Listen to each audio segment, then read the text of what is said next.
Quem conversa conosco nesta quarta-feira é a Isabela Aguiar, engenheira agrônoma e coordenadora de acesso ao mercado na Nitro, para a gente falar sobre algodão como uma alternativa importante para a segunda safra nessa temporada. Isabela, seja bem-vinda, bom dia, é um prazer recebê-la aqui no Bom Dia Agronegócio. Obrigada, Carla. Bom dia a todos. Muito obrigada pelo convite. É um prazer estar falando aqui com vocês hoje. Prazer é nosso, Isabela. E de fato, as decisões para a safra 23-24 elas estão muito mais delicadas, né? Essa temporada está exigindo um planejamento muito mais detalhado por parte dos produtores, né? É isso mesmo. A gente vem de um cenário de um El Niño forte, então, um El Niño caracterizado pelo aquecimento anormal das águas do Oceano Pacífico, que teve como consequências um cenário de instabilidade climática em inúmeras regiões do país. Então, regiões com excesso de chuva e outras regiões com estiagens muito severas, altas temperaturas, enfim, inúmeros fatores que acabaram que vem comprometendo a safra de soja. Então, a falta de chuva em grandes partes das regiões produtoras nos últimos meses tem afetado o potencial produtivo.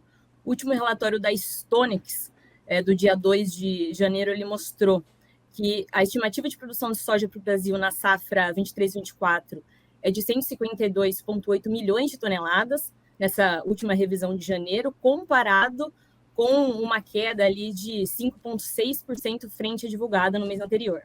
Então, o clima ele vai continuar sendo importante aí nos próximos meses, principalmente pelo atraso do plantio em algumas regiões e também regiões que historicamente vem plantando mais tarde. Olhando para isso, o produtor ele se encontra mais vulnerável em relação à rentabilidade da cultura. Então, por isso, é importante adotar algumas estratégias para a segunda safra, podendo aumentar essa rentabilidade. Então, ele tem duas culturas que entram no palio, uma delas é o milho e a outra é o algodão, onde o algodão ele vem se mostrando num cenário de maior rentabilidade. O milho, no passado, ele entregava altas rentabilidades ao agricultor. Esse ano o cenário é um pouco diferente, com o algodão entregando essa maior rentabilidade, mas o ponto é, né? O custo de instalação da lavoura do algodão, a gente está falando de um custo na casa de R$ 13.000 por hectare, então, assim, é necessário um planejamento bem forte em cima disso, então, uma infraestrutura extremamente específica. Então, por isso, pensando nesse cenário de alto investimento, é necessário se planejar, igual você comentou, Carla. Ainda mais num ano como esse de El Niño, então as condições climáticas elas ainda não se firmaram para essa safra. Então, será que para a lavoura do algodão a chuva vai cortar mais cedo? Não haverá corte de chuva mais cedo? Será que ela vai se prolongar? Dito isso, tem algumas condições que a gente já consegue se antecipar e se planejar para ajudar nessa rentabilidade. Agora, o que eu Isabela, gostaria de... pois não, por favor, pode continuar. Por favor, fica à vontade. Agora, destacando a safra de algodão, a gente vê, principalmente por essa instabilidade, uma maior área plantada da cultura. Então, a gente vê um cenário de muitas oportunidades para a cultura do algodão, um aumento, aí as últimas estimativas mostrando um aumento de 11,6% da área plantada na cultura, contra uma projeção de 8,4% do mês anterior. Então, assim como a estimativa de produtividade da soja, a área plantada do algodão ela vem aumentando também, ela vem mudando, na verdade, a cada mês. Então, é necessário a gente estar atento a essas oportunidades e se planejar. Isabela, o que eu percebo é que, de fato, o algodão se destaca como uma alternativa importante, principalmente por conta também dos comprometimentos todos que a gente arrastou de 2023 para 2024 para a segunda safra de milho. Então, nós temos ali no algodão uma alternativa considerável. Esse aumento de área, como você acabou de apontar, já traz esse reflexo. Agora, quando a gente pensa nos custos de produção para o produtor, Isabela, o custo-benefício ainda, apesar de todos esses problemas que ele passa na safra de verão, ainda pode ser uma alternativa importante, portanto. Sim, com certeza. É uma possibilidade, aí, no final das contas, de aumentar a rentabilidade de um ano como esse. Então, o planejamento ele é muito importante. Existem algumas estratégias importantes para a gente atuar ao longo das fases da cultura do algodão. É disso que eu queria tratar um pouco agora também, pensando em como rentabilizar essa lavoura do algodão. Então, o professor Ederaldo Chavegato, ele costuma falar que existem algumas guerras combinadas, né? Então, mesmo um ano sendo diferente do outro, já sabemos algumas situações que vão acontecer e a gente consegue usar estratégias para que isso não impacte tanto na produtividade. E antes de falar disso, é importante falar de dois fatos da cultura do algodão. A cultura do algodão, pensando em manejo, é uma planta perene, só que a gente trata ela como anual, e consequência disso, é uma consequência que atua diretamente ali no manejo e das ações que a gente vai tomar ao longo da safra. Por conta disso, o algodão é uma cultura que, ao longo do ciclo, ela prioriza ali o seu crescimento, ao invés de, comparado com a soja, por exemplo, que valoriza, que incentiva ali a perpetuação da espécie. Então, o que eu quero dizer com isso? Em situações adversas na cultura do algodão, a planta ela vai priorizar o seu crescimento ao invés de focar na perpetuação da espécie. E com isso, a cultura ela acaba abortando em alguns momentos, abortando as suas estruturas. O que isso impacta, né? Então, dentro da cultura, quando a gente vai pegar os componentes de produtividade da cultura do algodão, até 80% dessa produtividade ela é oriunda do número de estruturas reprodutivas. Então, é preciso a gente se atentar em manejos que ajudem na retenção dessas estruturas. E também um outro ponto que vai ali para o final do ciclo, e manejos que a gente consegue medir em todo o ciclo também, é o peso de capulho, que também impacta ali nessa produtividade. Então, existem 4 fases importantes ali na cultura do algodão que a gente consegue manejar pensando nisso. A primeira delas, ali é a fase de desenvolvimento inicial, que ela vai do plantio até o primeiro botão floral. Nessa fase, a planta está muito focada no desenvolvimento radicular. Então, como estratégia que eu falei tanto aqui, né, é importante a gente ajudar a planta a fazer um bom enraizamento. Nesse momento, aí agora atrelando ao clima, né, pensando historicamente aí na região do Mato Grosso, geralmente esse é um momento com altas chuvas. O algodão é um outro ponto importante também, além dele ser uma cultura perene que a gente trata como anual, é uma cultura que gosta muito de luz. Então qualquer situação ali de tempo nublado, falta de incidência luminosa prejudica ali a cultura do algodão e também acaba ocasionando alguns pontos. E no caso também ali de um excesso de água ali no início do desenvolvimento pode prejudicar esse enraizamento pela falta de oxigênio em solos encharcados. Então, de qualquer maneira, precisa a gente, com algumas soluções, sendo elas soluções biológicas, soluções nutricionais, fisiológicas, ajudar ali a planta a ter um bom enraizamento. Além disso, ali na fase de desenvolvimento inicial, existem outros fatores, né? Lógico, a escolha de uma boa semente, um bom manejo de solo para que não haja um impedimento nem físico, nem químico daquela semente. Então, é importante se atentar a isso. Além de, claro, ali no desenvolvimento inicial também, o controle de pragas e doenças. Então, aqui eu destaco, por exemplo, o caso dos nematóides, que é algo que vem impactando também na cultura do algodão. Existem diversas soluções para o controle dos nematóides.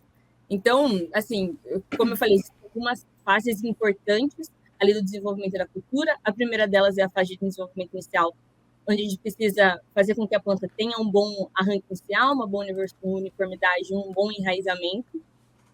A segunda fase ali é a fase de desenvolvimento vegetativo, ali pensando na fase do início do vegetativo até a primeira flor. Então, nessa fase, eu pontuo uma das estratégias daqui, tudo isso pensando em aumentar a rentabilidade. Quais são as guerras que a gente vai enfrentar durante o ciclo? Então, pensando ali no início do desenvolvimento vegetativo, é comum a prática do uso de herbicida pós-emergente. A gente tem inúmeros trabalhos mostrando que quando a gente utiliza algumas ferramentas, tanto nutricionais como fisiológicas, ali pensando em minimizar o risco, minimizar os prejuízos desse herbicida pós-emergente, que é normal, super necessário na cultura, como também ferramentas para usar junto com esse herbicida, a gente consegue aumentar essa rentabilidade, aumentar a produtividade. Então, fazendo com que a planta se prepare e fazendo com que a planta se recupere. A gente tem inúmeros trabalhos aí em consultorias mostrando um incremento aí de até 20 arrobas nesse caso. Então, no início do desenvolvimento vegetativo, a gente tem um bom ponto a ser manejado, e também durante todo o desenvolvimento vegetativo, essa é a fase que a planta ela tem um rápido crescimento. E pensando nisso, é importante também fornecer todo o balanço nutricional que essa cultura precisa, e esse é um momento de alta necessidade nutricional. Então, isso implica desde ali boa adubação via solo, até uma boa complementação foliar ao longo de todo o ciclo, focando na necessidade da cultura ali com as aplicações foliares. Então, essas são as duas fases iniciais ali na cultura. Destaquei desenvolvimento inicial e desenvolvimento vegetativo e quais ações a gente consegue atuar para aumentar a rentabilidade nesse cenário. Quando a gente vai para as duas últimas fases, que uma delas é a fase de florescimento e frutificação, né? A terceira fase, nesse momento existe uma intensa formação de botão floral e ramos produtivos. Então, o que isso implica no final das contas? É um momento que a gente precisa estar muito atento ao abortamento de estrutura. Então, lembra que lá no começo eu falei que 80% ali da produtividade vem das estruturas reprodutivas? Então, esse é o momento para ficar de olho. Como solução viável para a gente entender isso, é um momento que a planta está com um gasto alto energético para produzir botão floral e ramos produtivos. Então, é importante a gente se atentar a manejos nutricionais, fisiológicos também, para manter a planta fotossinteticamente ativa e garantir que ela segure essas estruturas, minimizando a taxa de abortamento. Isso é muito importante, porque a gente tem ali uma necessidade de entendimento dessa questão climática em anos onde a gente não tem uma regularidade, né, Isabela? E muitos produtores, inclusive, pediram e conseguiram antecipar o plantio da soja, por exemplo, em Mato Grosso, para conseguir capturar boas condições do clima, né, para fazer esse algodão nessa segunda etapa. Então, esse entendimento e entender a estrutura da planta, que ela pode passar por um momento como está previsto, já traz também um pouco mais de segurança para o produtor tomar suas decisões, né?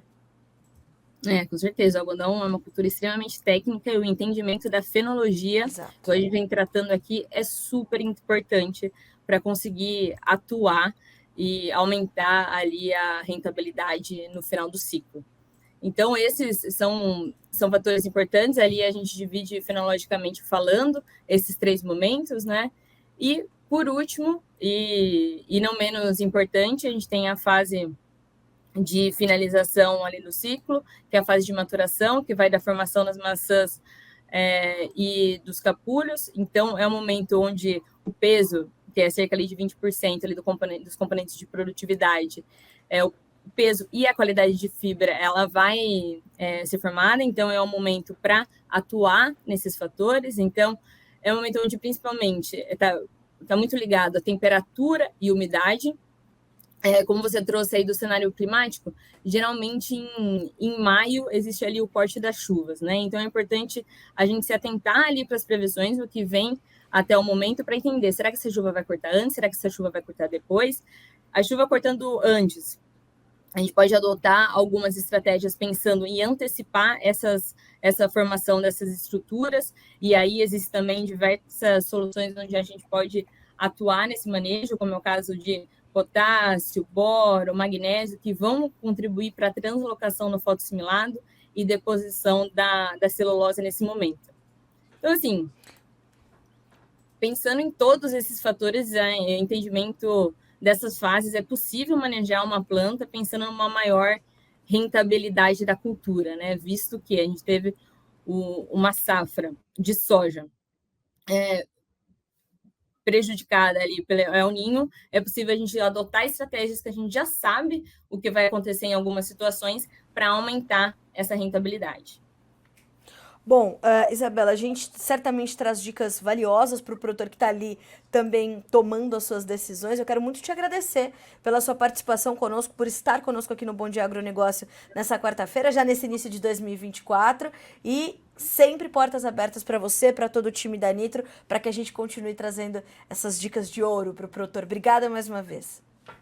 Muito obrigada, Carla. Muito obrigada, audiência. Até mais. Obrigada, até mais, Isabela.